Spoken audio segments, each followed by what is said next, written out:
This video is for Marco Rubio. If you're not Marco Rubio, you can stay. But yeah, Marco Rubio, you in danger, girl. I just did a live about this, but I wanted to follow up with a quick video about this act that Donald Trump signed into law last week, the invocation of the Alien Enemies Act regarding the invasion of the United States by Tren de Agua. The Alien Enemies Act that they're all celebrating over there. As a result of Donald Trump signing this, they sent 200 Venezuelan immigrants. They shackled them up, they put them on a plane, and they flew them over to an El Salvadorian prison. A prison that they say is one of the worst in the world.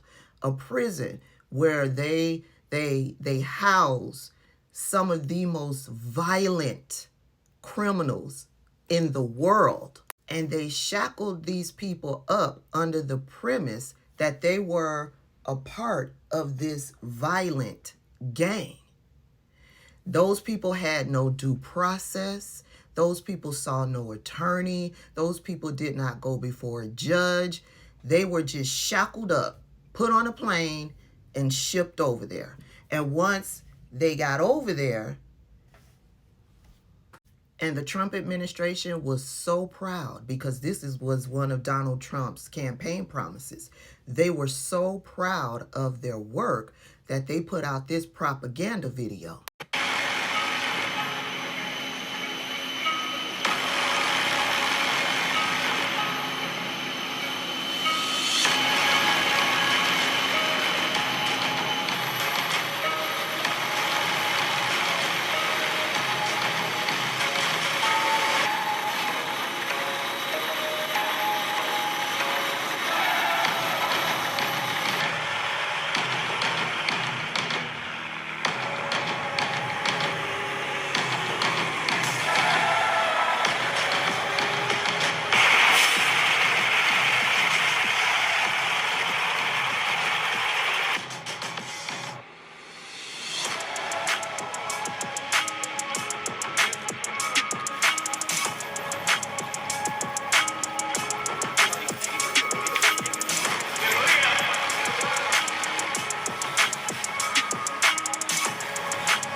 You get the gist of it. I stopped the video there. It goes on for several more seconds.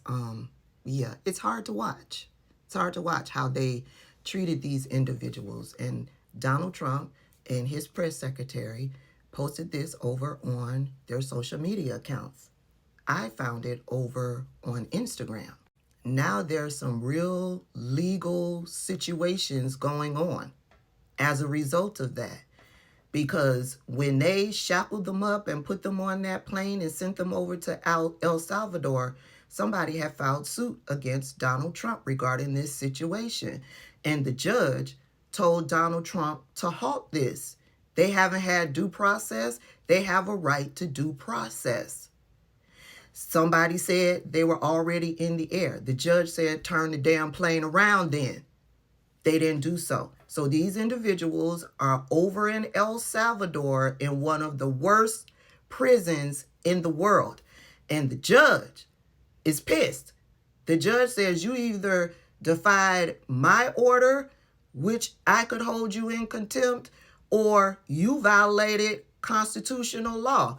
Either way, I want to get down to the bottom of what happened here. News media is reporting on this repeatedly. News media is asking about this repeatedly to the Trump administration. And this is what Trump had to say when he was asked about it at a stop where he was talking to reporters. President declaring that he's not really involved in what right now is shaping up to be one of the biggest legal battles of his first 2 months in office.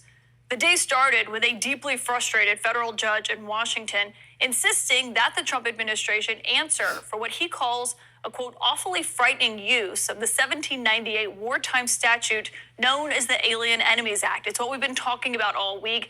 The judge seems skeptical about its use, but also the timing of how and when this policy was invoked. Specifically, the judge wants to know who made the call to let the flights carrying alleged Venezuelan gang members going to El Salvador keep going, despite his order asking them to turn around. Judge James Boasberg vowed, and I'm quoting him now, "I will get to the bottom of whether they violated my order, who ordered this, and what the consequences will be." He's gotten few answers in the nearly 1 week since those first 2 flights took off from Texas last Saturday. About an hour after that, the judge verbally ordered any planes carrying people being deported under the Alien Enemies Act to turn around. Then he issued the order in writing before any of those planes touched down at their destination, calling for a pause on the entire process.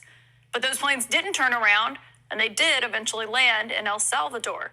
So as he sought answers today, the judge wanted to know why this proclamation was essentially signed in the dark on Friday night, early Saturday morning. When a reporter posed that very question to the president, Trump said he couldn't answer when the act was signed because he didn't sign it. Listen. I don't know when it was signed because I didn't sign it. Other people handled it. But Marco Rubio's done a great job, and he wanted him out, and we go along with that. Moments later, Trump again deferred to Secretary of State Marco Rubio when he was asked if he could deport people using that same policy right now. Listen. I would say that I'd have the Secretary of State handle it because I'm not really involved in that. But the concept of getting bad people, murderers, rapists, drug dealers, these are really some bad people out of our country. I ran on that. I won on that. However, when it comes to this issue of signature or no signature, if you look at the proclamation invoking this wartime power... Who's the Secretary of State? Marco Rubio is the Secretary of State. So when Donald Trump says he don't know anything about it, he didn't sign it, the Secretary of State did, and then called Marco Rubio out by name. Marco Rubio, you in danger, girl. Never mind that Donald Trump's press secretary went in front of the podium at the White House and said this. Clear today. On another important matter, President Trump signed a proclamation invoking the Alien Enemies Act regarding the invasion of the United States by the foreign terrorist organization Tren de Aragua. At the president's direction, the Department of Homeland Security carried out a counter-terrorism operation deporting nearly 200 violent Tren de Aragua terrorists, which will save countless American lives. Thanks to the great work of the Department of State, these heinous monsters were extracted and removed to El Salvador, where they will no longer be able to pose any threats to the American public. Never mind that she said he signed that into law and gave the directive. Never mind that the order was signed with Donald Trump's signature and filed. Donald Trump said this. I don't know when it was signed because I didn't sign it. Other people handled it. But Marco Rubio's done a great job, and he wanted him out. And he said he didn't know anything about it because he didn't sign it. And Marco Rubio is doing a good job, and he wanted them out. Marco Rubio, I don't know if you've heard, but they are now finding out that those people that were shackled, put on that plane, and sent over to that prison in El Salvador, those people didn't even have criminal records. Marco Rubio, you in danger, girl.